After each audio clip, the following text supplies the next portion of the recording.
pessoal, meu nome é Aline. Hoje eu vou estar fazendo esse vídeo para explicar um pouquinho o que a gente compartilhou na aula prática de diversidade dos seres vivos. Uma aula que teve como objetivo mostrar, apresentar de forma prática como acontece a diferenciação das características nas espécies e como que acontece o processo de especiação.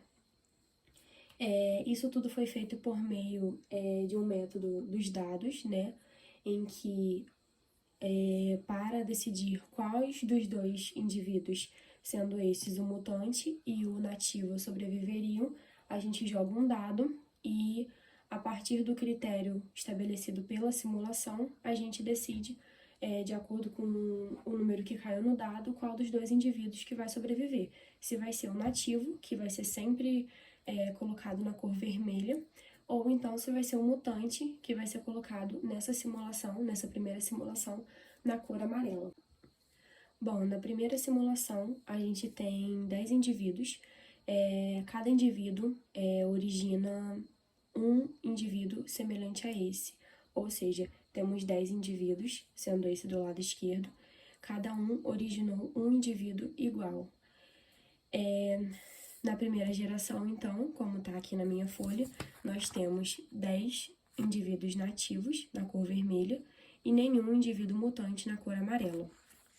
Na segunda geração, nós tivemos uma mutação em um dos indivíduos que foi reproduzido.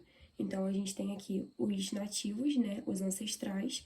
Numa das reproduções, um dos nativos foi extinto e reproduziu um indivíduo que tivesse algum tipo de variação, uma mutação genética. Diante desses dois aqui, nós temos que jogar o dado para decidir qual dos dois que vai sobreviver e qual que vai morrer. Nessa simulação, se o dado caísse de 1 a 3, sobreviveria o nativo, o de cor vermelha. E se o dado caísse de 4 a 6, sobreviveria o mutante, que no caso é o de cor amarela. Considerando que o dado ele possui 6 lados, se a gente tem de 1 a 3 para sobreviver ao nativo e de 4 a 6 para sobreviver ao mutante, isso quer dizer que a gente tem 50% de possibilidade de qualquer um dos dois sobreviver. Ou seja, eu tenho 50% de chance desse sobreviver, do nativo, ou 50% de chance do mutante sobreviver. Ao jogar o dado, o meu dado caiu em um número que fez com que o mutante fosse automaticamente extinto na terceira geração. Então, esse mutante ele não teve chance de se reproduzir e de reproduzir descendentes como ele. Falando da questão da probabilidade, aqui nós não temos uma pressão seletiva a respeito de nenhum dos dois indivíduos, nem do nativo e nem do mutante. Ou seja, qualquer um dos dois poderia sobreviver. Nós temos a mesma chance para qualquer um dos dois. Mas, biologicamente falando, a gente pode dizer que a variação genética que esse mutante tinha quando ele foi reproduzido não era favorável no ambiente, ou seja, ele tinha uma variação diferente dos nativos, mas essa variação não era favorável naquele ambiente em que ele vivia.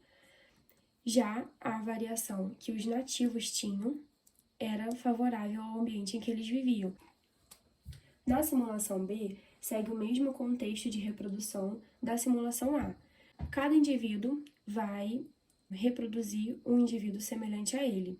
Na segunda geração, um indivíduo sofreu uma mutação que gerou um mutante, que é o amarelinho. Porém, agora, na hora de decidir qual dos dois vai sobreviver,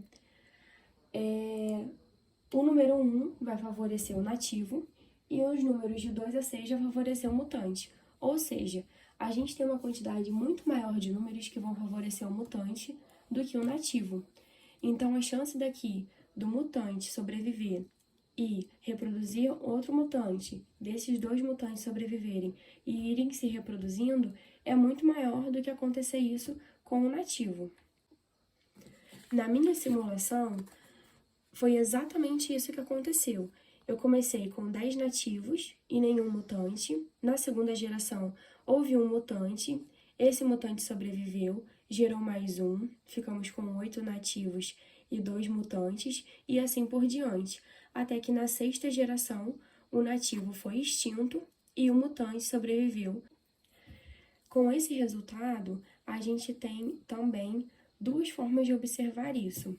Da probabilidade, que aqui, como eu disse, haveria muito mais chances do mutante sobreviver do que o nativo, porque o critério dessa simulação favorecia muito mais o mutante do que o nativo, e biologicamente a gente pode dizer que, neste caso, as variações que esse mutante continha favoreciam muito mais esse indivíduo no ambiente do que as mutações que o nativo tinha.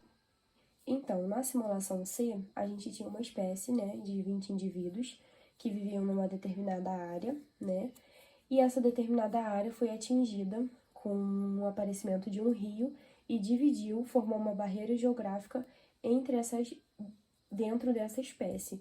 Então, ficaram 10 indivíduos de um lado e 10 indivíduos do outro. Nessa margem esquerda, surgiu o aparecimento de um mutante, assim como nas outras simulações. Na segunda geração, conforme elas se reproduziram, surgiu uma mutação. E essa mutação foi de um mutante azul. Já na margem direita, houve a mesma coisa. Durante o processo de reprodução, houve uma mutação também, uma variação, e o mutante ficou da cor amarela, né? Simbolizando esses dois. Quando eles se reproduziram, que houve essa mutação genética aqui, né? A variação do mutante azul, na hora de jogar o dado para decidir qual dos dois sobreviveria, o critério do dado seria o seguinte: para um, o nativo sobreviveria, que no caso é o vermelho, e de 2 a 6, o mutante azul sobreviveria. Como foi dito na outra simulação que seguiu o mesmo critério, as chances do mutante sobreviver aqui, pela probabilidade, seria muito maior. Nós temos muito mais chances de sobreviver. E foi exatamente isso que aconteceu com o meu.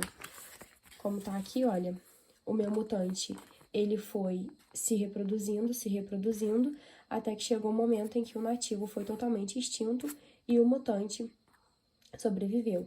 Então, se continuasse esse processo de reprodução, na sétima geração, nós já não teríamos mais nativos nenhum, e sim, todos os indivíduos teriam a mutação do mutante azul. Agora, na margem direita, surgiu, no meio do processo de reprodução, um indivíduo com uma mutação amarela. Mas o critério do dado nesse foi diferente também. Para esse critério, nós teríamos de 1 a 3 sobreviveria o nativo, e de 4 a 6 sobreviveria o mutante amarelo. Conforme foi dito também na outra simulação, aqui nós teríamos 50% de chance, ou seja, as chances seriam iguais, né? Então, qualquer um dos dois poderia sobreviver. Na minha simulação, aconteceu a mesma coisa, o mutante foi quem sobreviveu. Então, a gente começou aqui com o nativo 10, né?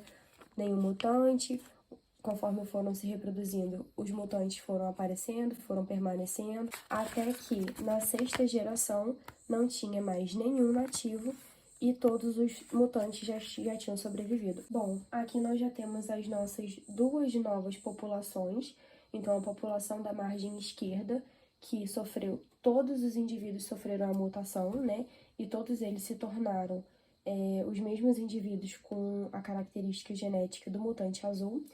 E toda a população da margem direita que sofreu as mutações, né? Os nativos foram extintos, então todos eles viraram indivíduos com as características genéticas do mutante amarelo. E a pergunta é a seguinte: se essas duas gerações, cada uma de uma margem do rio, por algum motivo, conseguissem se encontrar novamente em algum momento, o que aconteceria com essas duas gerações?